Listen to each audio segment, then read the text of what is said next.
Kita mulai ya rekan-rekan semua. Bismillahirrahmanirrahim. Assalamualaikum warahmatullahi wabarakatuh. Salam. Alhamdulillahirabbil alamin. Assalatu wassalamu ala asrofil anbiya'i wal mursalin wa ala alihi washabbihi ajmain. Allahumma shalli ala Muhammad wa ala ali Muhammad kama shallaita ala Ibrahim wa ala ali Ibrahim fil alamin innaka Hamidum Majid. Alhamdulillah pagi ini tanggal 21 Januari 2022, insya Allah kita akan melaksanakan kajian rutin Jumat pagi yang masih di suasana pandemi, masih dalam kajian online dengan tema yaitu potret dan keteladanan dari Umar bin Khattab dan keluarga yang akan disampaikan oleh Ustadz Happy Andi Basoni, di mana sudah berada di tengah-tengah kita semua, tengah-tengah room online sih. Salawat dan salam Rasulullah kita curahkan kepada Nabiullah Muhammad SAW, karena beliaulah kita menikmati iman dan Islam yang menyebar ke seluruh penjuru bumi. Ya, insya Allah kita... sebentar ya. Yang insya Allah kita tidak hanya nikmati ya, tapi tetap kita selalu tingkatkan keimanan dan ketakwaan kita dengan cara meningkatkan itulah insya Allah kita semoga berada dalam rahmatnya Allah Subhanahu wa Ta'ala.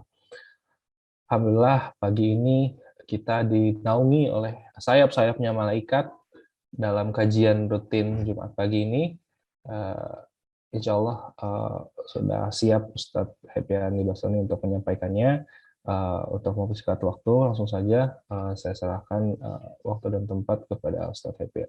Kepada Ustadz Happy, dipersilakan. Baik. Bismillahirrahmanirrahim. Assalamualaikum warahmatullahi taala wabarakatuh. Alhamdulillah. Alhamdulillahirabbil alamin. Wa bihi nasta'in ala umur dunya waddin. Asyhadu an la ilaha illallah. Asyhadu anna Muhammadan abduhu wa rasuluhu la nabiyya ba'dah. Allahumma shalli ala hadzal nabiyil karim wa ala alihi wa sahbihi ajma'in. Baik, teman-teman sekalian, para peserta kajian online EPPOM ya, Kota Bogor dan sekitarnya. Ada 49 partisipan yang tergabung dalam acara kita pagi hari ini. Ada Ustadz Ahmad Faizin, kemudian beberapa yang lainnya ya, mungkin yang lain menyusul nanti insya Allah.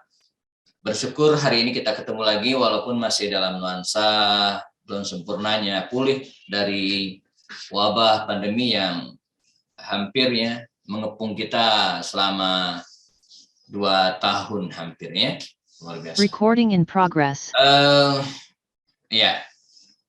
Seperti yang sudah di-share di grup WA ataupun media-media yang sebelumnya ya.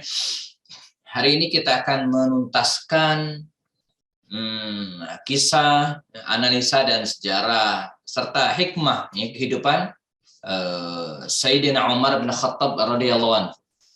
Kisah tentang kisah dan analisa kehidupan Umar bin Khattab. Sudah 2 kali pertemuan tentang Umar kalau tidak salah. Ya. Pertemuan pertama tentang Umar itu tentang man huwa, ya, siapa dia. Lalu bagaimana proses keislamannya yang sangat menakjubkan. Ya. Kemudian pertemuan yang terakhir kita sudah bahas Umar setelah masuk Islam, bagaimana kiprahnya, baik di masa Rasulullah SAW ya, ataupun di masa Umar Abu Bakar Siddiq dan di masa pemerintahnya gitu ya. Nah, kalaupun nanti ada yang kurang dan teman-teman ingin perdalam ya, nanti kita sisakan waktu antara sekitar 10 atau 15 menit sebelum jam 9 ya. Kita sisakan waktu untuk diskusi memperdalam tema ini. Nah, yang sekarang kita akan fokus pada pembahasan mengenal keluarga Umar dan inspirasi apa saja yang bisa kita ambil dari kehidupan beliau. Nah, jadi ini sisi yang berbeda dari Umar. Umar bin Khattab itu bukan hanya semacam negarawan, ya, zuhud, ya, sederhana hidupnya, orang yang berani, gitu ya, berani. Tapi banyak sisi lain yang bisa kita ambil potret kehidupan Umar itu dari aspek keluarga. Di mana beliau ini dikenal sebagai orang yang sangat baik dengan keluarganya, sangat dikagumi oleh keluarganya. Orang yang begitu sayang dengan anak-anaknya, begitu cinta dengan keluarganya, dengan istrinya. Ya. Dan praktis kita tidak menemukan ada konflik. Ya. Jadi walaupun Umar itu keras, galak, ya, tapi kita tidak menemukan ada konflik atau masalah dalam kehidupan Umar bin Khattab radhiyallahu anhu. Ya. Walaupun beliau dalam tanda kutip otoriter, ya, tegas, ya. Dan itulah sifat seorang pemimpin. Makanya Umar bin Abdul Aziz, salah seorang cicitnya itu mengatakan, man lam yuqim ahlahu lam yuqim daulatahu. Ya, jadi siapa yang tidak bisa ngurus keluarganya, maka kemungkinan bisa jadi dia sulit mengurus negaranya. Jadi keluarga itu cerminan, ya, atau miniatur paling kecil dalam sebuah komunitas masyarakat. Ya, jadi kalau di kita ada negara gitu, ya, ada provinsi, ada kabupaten, kota, terus mengecil. Pada tingkatan yang paling kecil dalam komunitas itu disebut dengan RT, rukun tetangga. Nah, itu kecil, ya, secara resmi. Barangkali itu adalah komunitas masyarakat yang paling kecil secara resmi, ya, rukun tetangga. Nah, di dalam rukun tetangga itu ada keluarga. Ya. Jadi kata Umar bin Abdul Aziz, ya, barang siapa yang tidak bisa ngurus keluarganya yang kecil itu, keluarga kan paling, ya apalagi di masa sekarang, ya, satu keluarga itu ya paling 4-5 orang, ya, itu udah dianggap banyak, ya. Jadi kalau 4 berarti suami istri anak 2, nah, atau anaknya 3 deh. Ya. Hari ini orang yang punya anak 3 itu udah dianggap banyak gitu, ya. Atau iya 2, ya, dianggap pas lah, ya. Laki-laki kalau sudah dapat laki-laki dan perempuan sudah selesai, ya. Nah, wah, saya Kang Nasilwan, kalau kalau di RT saya di sini saya sudah merasa keluarganya paling gede, ya, 7 orang, 5 anak dan suami istri, ya. Tapi kalau saya pulang kampung ya masih kecil gitu, ya. Nah jadi itu saya dengan 7 anggota atau 5 anggota keluarga itu sudah dianggap banyak. Jadi keluarga adalah kecil gitu, ya, komunitas masyarakat, ya, yang paling kecil. Nah kalau untuk ngurus yang kecil ini aja kita nggak sanggup gitu kan.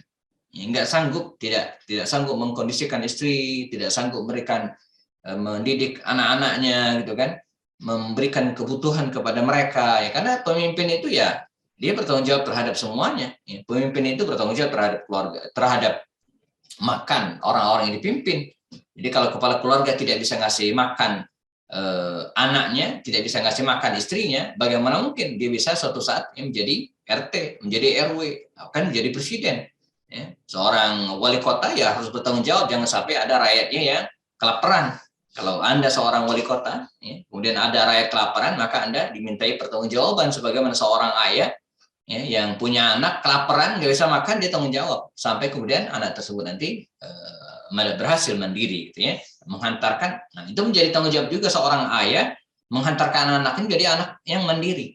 Ya, jadi tugas ayah itu menghantarkan anaknya menjadi pribadi-pribadi yang mandiri, sebisa mungkin, secepat mungkin, sesegera mungkin, ya, mencetak keluarga-keluarga yang mandiri sehingga tidak tergantung pada orang lain. Nah, pemimpin juga demikian, dalam skup apapun dia bertanggung jawab agar rakyat yang dipimpinnya itu bisa mandiri, ya, bisa berkarya, ya, bisa tidak menganggur gitu kan. Ini baru dari aspek maisha. Ya, belum dari aspek misalnya pendidikan. Seorang ayah juga bertanggung jawab terhadap pendidikan anaknya, gitu, ya. Seorang ayah juga bertanggung jawab terhadap SPP anaknya, kebutuhan sifatnya pokok, gitu, ya. Makan, minum, kalau di kita ada sandang, pangan, papan, gitu, ya. Nah, kalau sekarang ditambah lagi, ya, kota, ya. Kalau dulu kan kebutuhan pokok itu 3, sandang, pangan, papan, udah itu, ya. Makan, kemudian pakaian dan tempat tinggal. Sekarang ada kebutuhan lagi, kota. Jadi ayah harus nyiapin kotanya, ya, untuk anak-anaknya, untuk anak-anaknya kuliah online, ya, belajar online. Nah ini Umar. Jadi Umar itu kesuksesannya dalam memimpin sebuah wilayah, ya, sebagai seorang khalifah yang kekuasaannya membentang luas, ya, tentu saja tidak luput dari kesuksesannya dalam mendidik dan kemudian memimpin keluarga. Ya. Baik. Saya pernah meng-share teman-teman sekalian, mengupload tepatnya biografi, bukan biografi, biodata ya Umar bin Khattab, keluarga Umar bin Khattab. Saya coba buka anak dan istri, jadi kita berkenalan dulu dengan keluarga Umar. Nah, setelah itu nantinya kita akan bahas satu-satu ya, kisah-kisah menarik yang kemudian bisa kita teladani dari sisi Umar bin Khattab, dari sisi keluarga. Nah, ini ya, ini saya upload di Instagram saya, Hippendi Bastoni ya. Nah, ini sudah lama ya, tahun berapa ini? Agustus ya 2021 saya upload, udah lama. Teman-teman yang pengen lihat nanti silakan cek di Instagram ya. Nah, mengenal istri dan anak Umar bin Khattab. Ya, mengenal istri dan anak Umar bin Khattab. Siapa saja sih? Gitu kan? Siapa saja? Ya. Umar bin Khattab radhiyallahu anhu memiliki 7 orang istri. Saya akan jelaskan nantinya. Kok bisa 7 ya? Padahal maksimal kan 4. Ya, 4 aja udah aneh di kita ya. Jangankan 4, 2 aja bisa dibully ya. Tentu saja ya, tidak dinikahi secara bersamaan. Ya, sebab yang dibolehkan maksimal 4. Ya, nanti akan saya ceritakan bagaimana. Ada yang meninggal dan ada juga yang ceraikan. Jadi tidak bersamaan. Ya. Dari istri-istrinya ini, Umar bin Khattab radhiyallahu anhu dikaruniai 13 orang putra dan putri. Ya. Ini saya kutip ya dari buku, ada 2-3 buku yang saya kutip. Pertama dari buku ini, 30 sahabat Nabi. Ya, potret keluarga 30 sahabat Nabi yang dijamin surga. Ya, ditulis oleh Dr. Jasim Muhammad Badan. Judul aslinya Arabnya Buyutul Mubasysyirin bil Jannah. Ya, buyut keluarga mubasyirin yang diberikan kabar gembira masuk surga. Nah, di antaranya Umar. Jadi biografi dan kemudian tentang keluarga Umar, siapa saja istrinya, saya kutip dari buku ini, dan buku punya Dr. Ali Muhammad As-Salabi yang juga berkisah tentang Umar Khattab. Baik. Ya, adapun sekilas tentang Umar ya ada di buku ini. Ya. Memetik hikmah 101 sahabat Nabi. Ya. Juga tapi tidak panjang karena banyak ya. Baik, kita ulas satu-satu. Pertama, istri Umar yang pertama ya adalah Zainab binti Mal'un. Zainab binti Mal'un. Yang merupakan saudara sahabat Nabi yang bernama Utsman bin Maz'un. Jadi ada seorang sahabat Nabi terkemuka namanya Utsman bin Maz'un. Termasuk orang-orang yang di awal-awal masuk Islam. Ya, namanya Utsman bin Maz'un, bukan Utsman bin Affan ya, Utsman bin Maz'un. Nah, dari istrinya, dari Zainab binti Maz'un inilah ya Umar bin Khattab dikaruniai anak. Ya. Dikaruniai putra dan putri Abdullah. Ini terkenal anaknya Umar namanya Abdullah bin Umar. Jadi kalau teman-teman suka baca hadis, biasanya ada gini, An Ibni Umar radhiyallahu anhuma. Nah, itu maksudnya adalah Abdullah bin Umar, anaknya Umar. Yang kedua ya namanya Abdurrahman, Abdurrahman Al-Akbar, karena nanti ada lagi anaknya namanya Abdurrahman. Yang ketiga adalah Hafsah. Kita kenal dengan Hafsah binti Umar. Ya. Istri Rasulullah. Nah, jadi Hafsah ini belakang menjadi istri Rasulullah SAW. Nah, inilah keluarga Umar dari istrinya Zainab binti Maz'un. Kemudian yang kedua dan ketiga adalah Mulaika dan Khuwaibah. Mulaika atau Ummu Kulsum binti Jarwal ya, dinikahi oleh Umar lalu kemudian diceraikan. Dan sempat melahirkan 2 orang anak, Ubaidillah dan Zaid al-Astar. Demikian juga dengan Khuwaibah binti Abi Umayyah al-Makhzumi, ya, diceraikan dan tidak melahirkan keturunan. Jadi pada titik ini sebenarnya istri Umar cuma satu, ya, cuman satu gitu ya, yaitu Zainab binti Maz'un tadi, karena dua-duanya diceraikan setelahnya, Mulaika dan Khuwaibah diceraikan. Nah, yang ketiga istri Umar yang berikutnya adalah Ummu Hakim binti Al-Haris, ya. Nah, dulunya Ummu Hakim ini ya, merupakan istri dari Ikrimah bin Abu Jahal. Ya, jadi Ikrimah itu anaknya Abu Jahal. Setelah Fatu Makkah dia masuk Islam. Jadi Ikrimah ini belakangan masuk Islam dan meninggal pada masa pemerintahan Umar, ya, di perang namanya perang Yarmuk, dia meninggal. Nah, istrinya itu dinikahi oleh Umar, namanya Ummu Hakim bintil Haris, ya, dan melahirkan anak namanya Fatimah binti Umar. Umar juga punya adik namanya Fatimah bintil Khattab.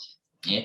Ulama berbeda pendapat apakah Ummu Hakim ini diceraikan atau kemudian meninggal dunia. Ya. Jadi ada yang mengatakan Umar sempat menceraikan, tapi ada yang mengatakan tidak. Terjadi perbedaan pendapat di kalangan para ulama. Yang ketiga, atau yang berikutnya istri Umar adalah Jamilah binti Asim Al-Ansari. Ya. Jamilah binti Asim. Ya. Nah, Jamilah binti Asim ini menjadi sosok yang menarik karena pertama dia orang Madinah. Ya, dia orang Madinah, bukan orang Mekah. Ya, kalau yang tadi kan orang Mekah. Dan di antara sekian anaknya ada yang namanya Asim. Jamilah binti Asim menikah dengan Umar, punya anak namanya Asim, sama dengan kakeknya. Ya. Jamilah binti Asim punya anak namanya Asim. Jadi Asim bin Umar. Barangkali Umar menamakan anaknya dengan Asim ini untuk menghormati mertuanya. Ya, kan Jamilah binti Asim, Asim kan mertuanya Asim bin Thabit. Nah, Asim ini ya, ada cerita dia menikah dengan seorang gadis penjual susu, putri seorang penjual susu. Jadi emaknya itu penjual susu. Dan dari pernikahan Asim dan putri penjual susu ini, kalau penjual susu namanya kalau nggak salah Zainab. Dari pernikahan inilah lahirlah anak namanya Laila. Laila Ummu Asim. Laila ini menikah dengan Abdul Aziz dan lahirlah Umar bin Abdul Aziz. Jadi Umar bin Abdul Aziz adalah cicit dari Umar bin Khattab. Jadi cicitnya ya. Cicit itu artinya ya anaknya cucu. Jadi Umar bin Abdul Aziz itu punya ibu namanya Laila. Laila ini ya, punya ayah namanya Asim. Anaknya Umar bin Khattab. Nah, gitu kira-kira ya.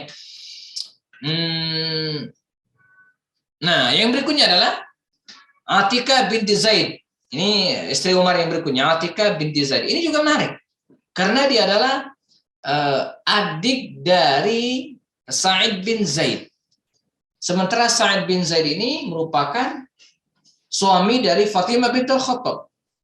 Adiknya Umar. Jadi, apa ya, kalau kita buat ilustrasinya, Umar punya adik namanya Fatimah. Fatimah ini menikah dengan Sa'id bin Zaid. Sa'id bin Zaid ini punya adik namanya Atikah. Atikah binti Zaid menikah dengan Umar. Jadi silang. Boleh ya, boleh banget. Kan tidak ada, bukan mahram. Ya. Tidak ada hubungan darah. Hanya hubungan perbesaran yang sudah dibolehkan pernikahan. Dan dari pernikahan inilah yang Atikah ini ya lahirlah anak namanya Iyad. Ya, Iyad. Nah, Atikah ini wanita yang terkenal dalam sejarah ya. Dalam buku saya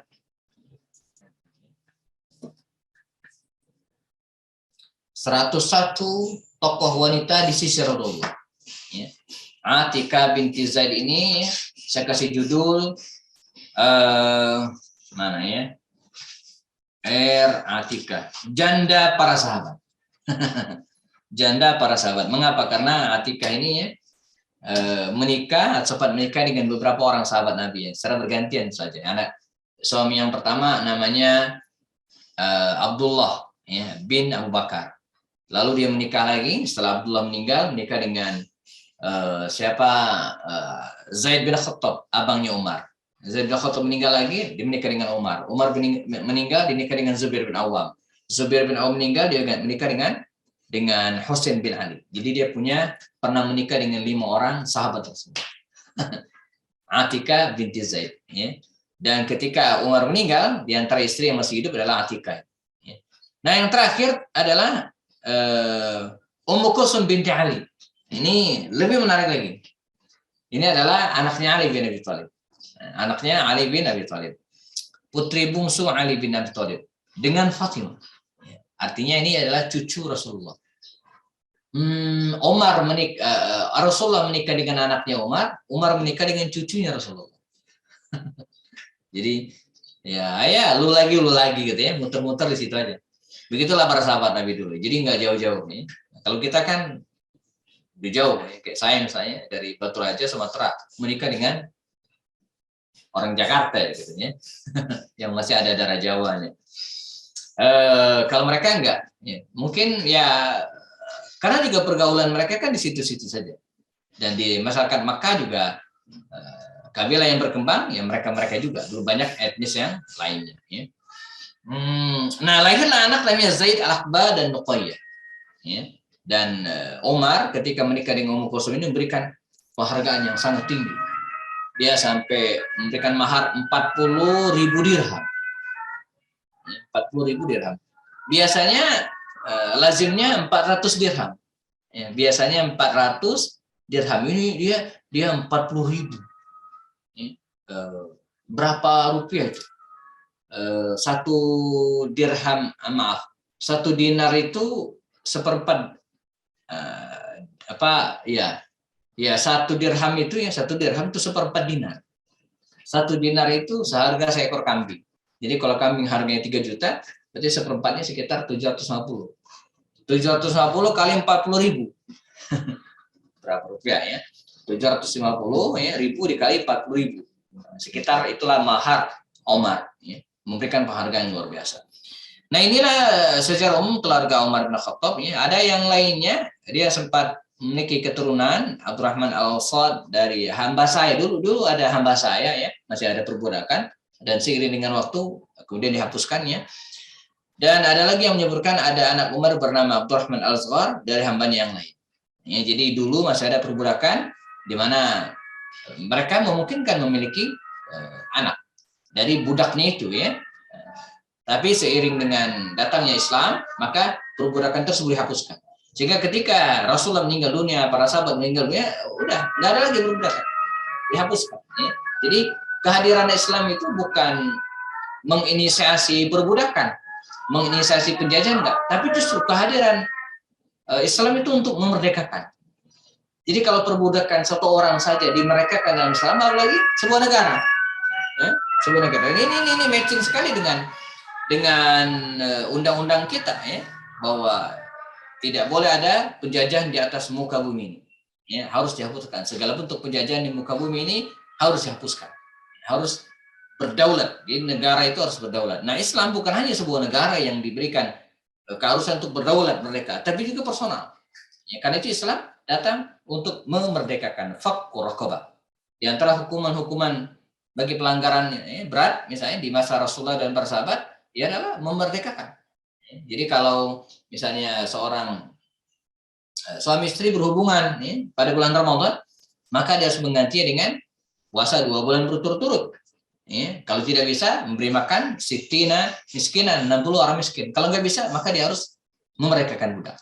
Nah, jadi ini dijadikan sebagai sanksi supaya semakin banyak perbudakan yang dihapuskan ya. Oke, baik. Nah, sekarang jamaah kita coba analisa ya. Kita ambil bulir-bulir hikmah dari keluarga Sayyidina Umar bin Khattab radhiyallahu anhu ya. Sebentar, yang tadi itu bagi yang pengen ngambil linknya saya kopikan di sebentar. Saya kopikan di chatnya ya, chat bagi yang tidak sempat mencatat. Oke. Nah, sekarang kita akan bahas, saya akan share screen tentang momentum keluarga Sayyidina Umar bin Khattab.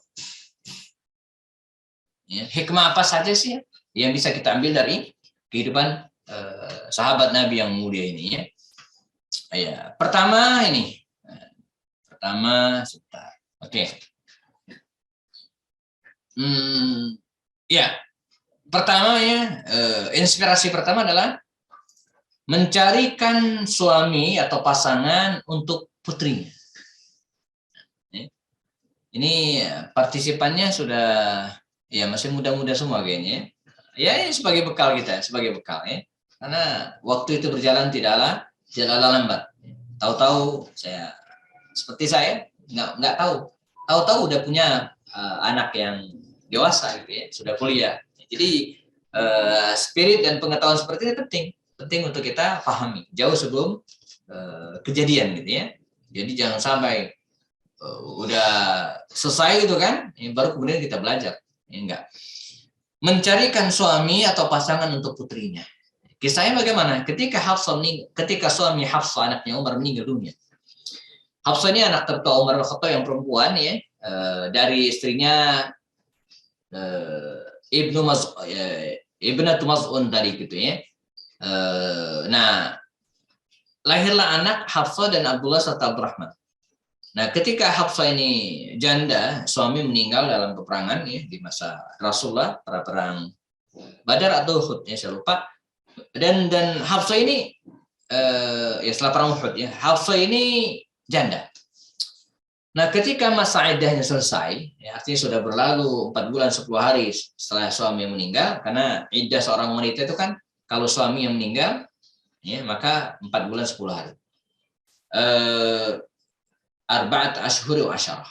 Arba'at ashhur wa asyarah. Umar segera menawarkan anaknya ini kepada Abu Bakar. Ya Abu Bakar, anak sini janda. Halumma, ya, ayo, kalau engkau pengen menikah, maka nikah. Kita berbesanan. Demikian kata Umar ya. Jadi dia ingin mengambil keutamaan dari keluarga Umar, ingin berbesanan dengan sahabatnya Umar bin Khattab, ingin menjadikan Abu Bakar sebagai menantu.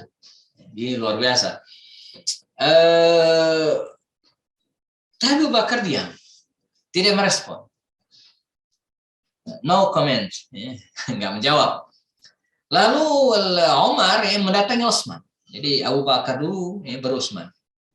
Dan kata Umar, ya Utsman, Anda kan duda. Jadi waktu itu Utsman juga duda karena suaminya sama istrinya Ruqayyah itu meninggal dunia.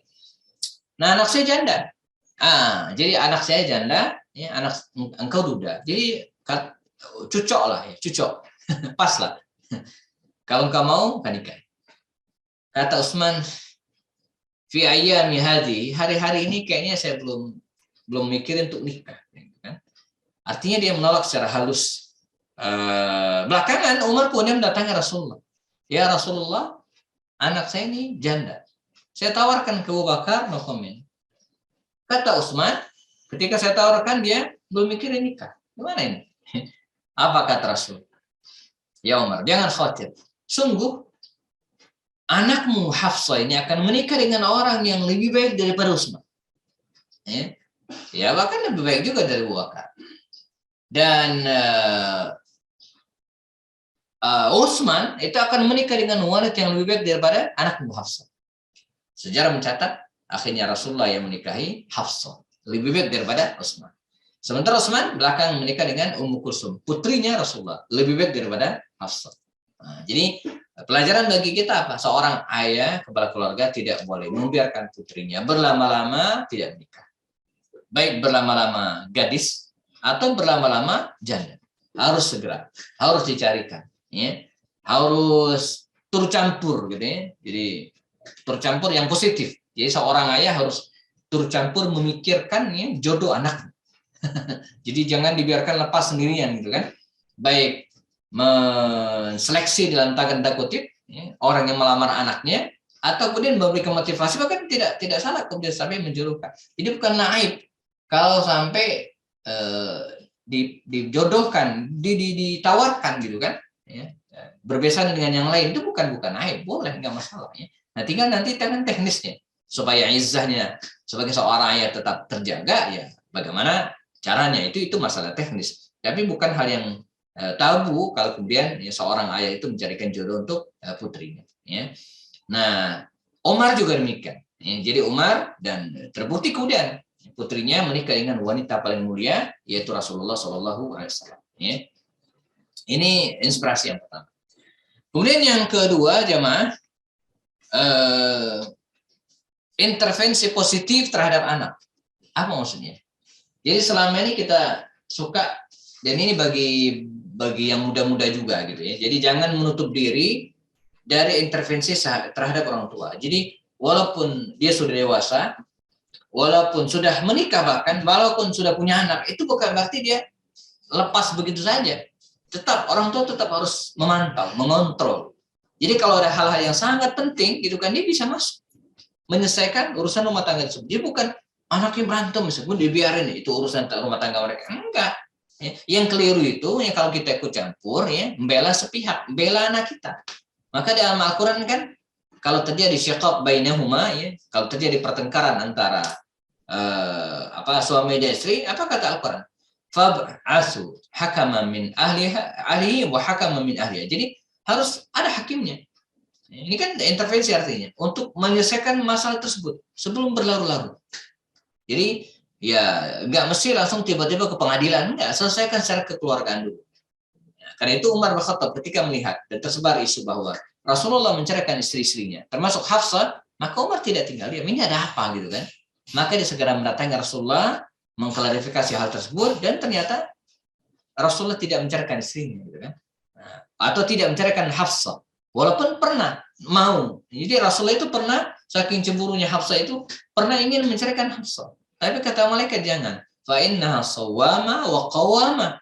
Ya, dan karena siapa? Hafsah itu ahli ibadah. Ya, qawwama, ya, orang yang rajin melaksanakan salat malam, wasawwama, dan rajin melaksanakan puasa.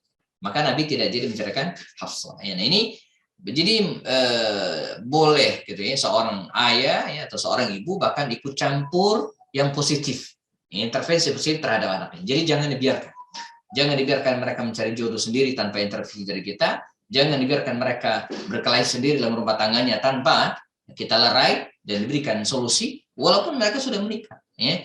Nah, yang keliru itu, ya, kalau dia ngatur rumah tangga anaknya sendiri. Ya, padahal mereka sudah menikah. Ya. Tapi kalau intervensi untuk menyelesaikan masalah, untuk islah, ini sangat-sangat dibolehkan. Membiasakan sikap hati-hati dalam keluarga.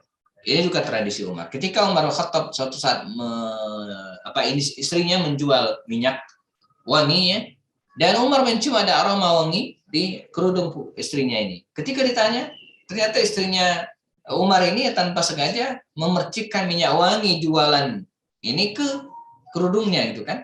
Dan apa kata Umar? Umar meminta segera istrinya untuk mencuci kerudung tersebut sehingga aromanya hilang.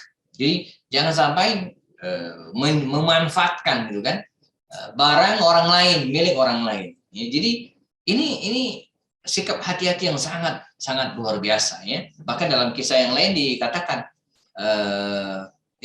Abdullah bin Umar pernah sebentar. Nah ini ya, Umar bin Khattab ya, istri Umar pernah mendapatkan hadiah satu botol berisi perisian dari Raja Romawi. Jadi istri Umar ya itu pernah mendapatkan perisian. Apa kata Umar? Segera menjual perisian tersebut dan mengembalikan uangnya ke kas negara. Jadi dia tidak mau gitu kan. Khawatir ini kemudian menjadi gratifikasi. Jadi memang ribet. Menjadi pejabat itu dia tidak boleh menerima hadiah sembarangan karena itu bisa masuk gratifikasi. Dan tidak boleh juga bagi-bagi uang sembarangan karena bisa masuk money politik. Jadi pejabat itu repotnya seperti itu ya. Makanya enak yang jadi ustadz saja ya.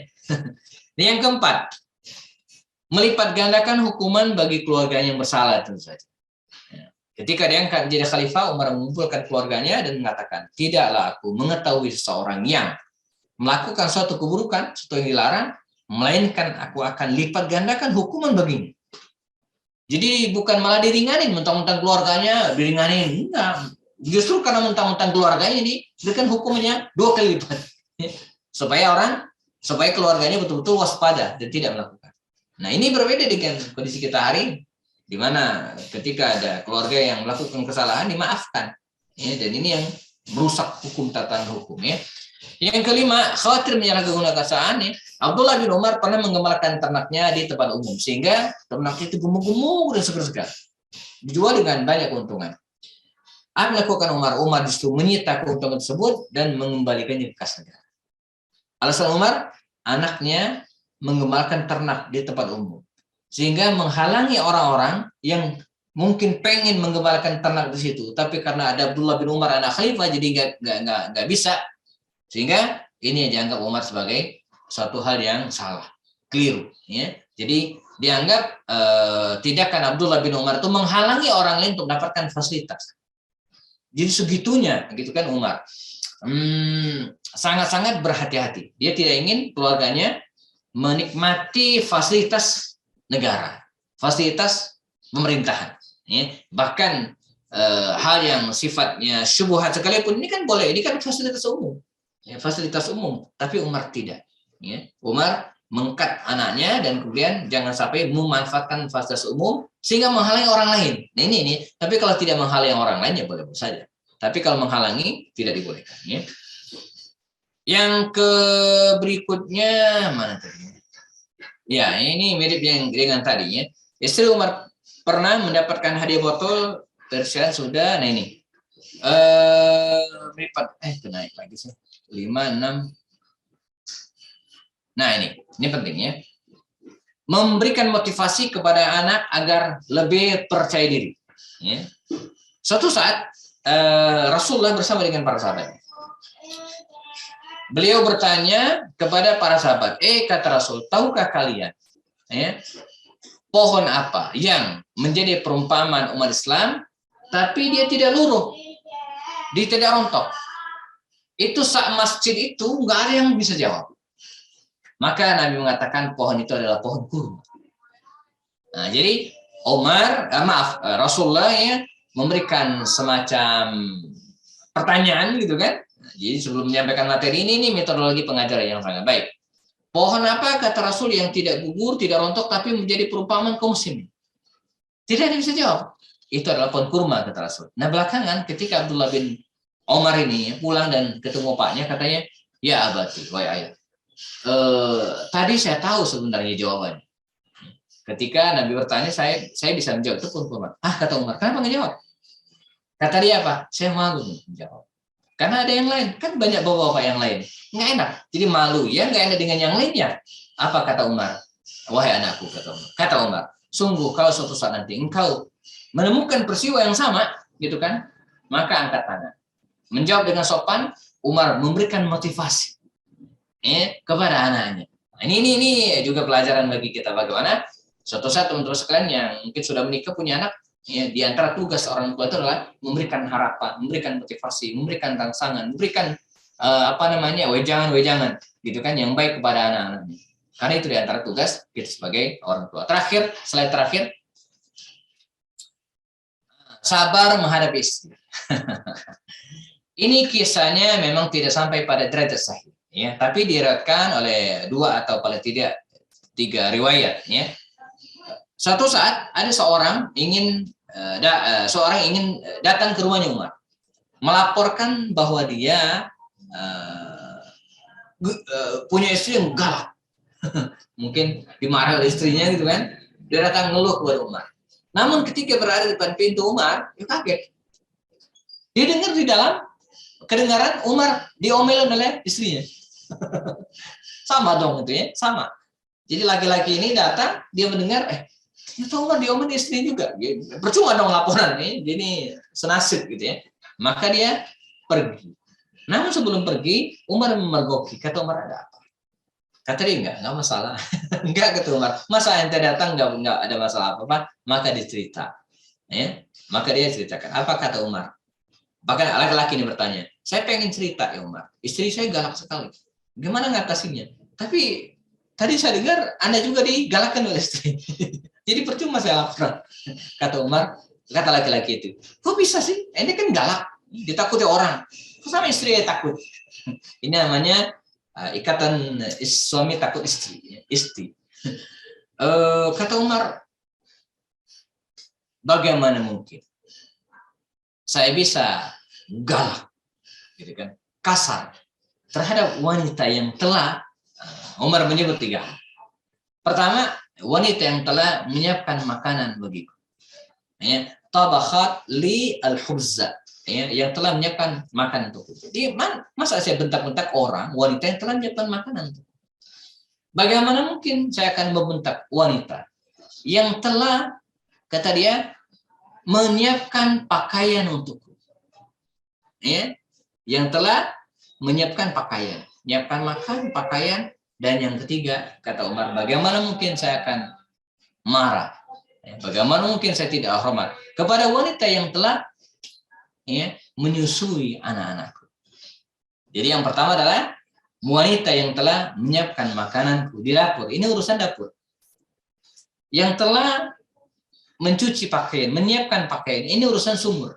Dapur, sumur. Dan yang ketiga adalah menyusui anak-anakku. Ini urusan kasur. Dapur, sumur, kasur. Sebuah profesi, sebuah pekerjaan yang selama ini dianggap sangat tidak menarik. Ya, bahkan muncul anekdot di masyarakat kita. Oh, anak perempuan nggak usah sekolah tinggi-tinggi.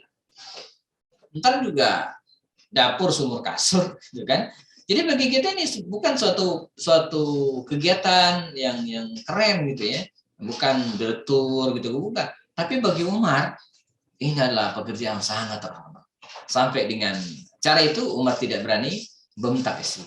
Nah, ini pelajaran yang luar biasa bagi kita. Seorang Umar bin Khattab yang galak, dikenal dengan ditakuti orang, tapi terhadap keluarganya dia sangat baik. Baik, jazakumullah.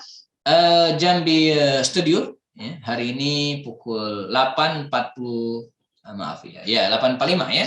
Kita sisakan 10-15 menit sebelum jam berdetak ke angka 9 ya, nanti siap-siap untuk laksanakan aktivitas berikutnya. Saya juga nanti 9.15 live juga ya. Jadi ada jeda waktu istirahat 15 menit insyaallah. Saya kembalikan kepada Ustaz Nasi Ulwan ya untuk membimbing diskusi kita. Jika ada yang tanyakan ya sebelum kita cukupkan. Demikian sementara. Assalamualaikum warahmatullahi taala wabarakatuh. Waalaikumsalam warahmatullahi wabarakatuh. Baik, rekan-rekan semua, ada yang ingin ditanyakan dari kajian pada pagi hari ini? Saya cek di chat belum ada pertanyaan nih. Mungkin ada yang ingin ditanyakan mengenai keluarga dari Umar dan inspirasi dari keluarga Umar. Radhiyallahu anhu.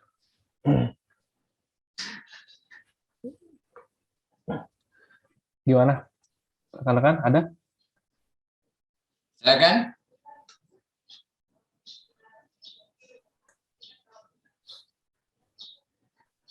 Tidak ada?